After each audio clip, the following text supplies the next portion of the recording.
ইমানদার মুসলমান এই দুনিয়ার জমিনে দেখেন এমনও মানুষ আছে বিসমিল্লাহি খাজা বাবা, বিসমিল্লাহি অমুক বাবা, এরকম আছে না? বাবার নামে গরু কোরবানি দেয়, দাদার নামে কোরবানি দেয়, খাজার নামে গরু কোরবানি দেয়, এরকম আছে না? সারা বছরে বাবার সামনে 1 কেজি গরু দিতে পারে না, অথচ বছরে বছরে বাবার দরবারে এক একটা গরু নিয়ে যায়। এইরকম মানুষ আমাদের সমাজের ভিতরে আছে নাকি? আছে না? নিজের মা বাবার সামনে 1 কেজি গোশত সারা বছরে দিতে পারে না, অথচ বাবার দরবারে একটা গরু নিয়ে যায়।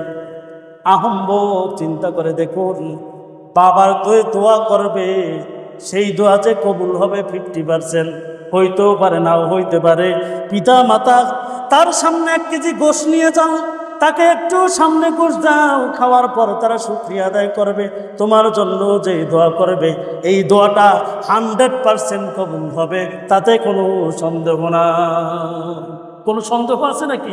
কোনো সন্দেহ নাই, একবারে 100% এই দোয়াটা যে কবুল হবে, আসমান জমিনের মাঝে কোনো বেড়া থাকবে না, সরাসরি আসমানে চলে যাবে। সুবহানাল্লাহ। সেটা যদি মা বাবা ভালো দোয়া করে সেটাও কবুল হয়ে যাবে, আর যদি বদ দোয়া করে সেটাও কবুল হয়ে যাবে, কোনো বেড়া থাকবে না আসমানের মাঝে।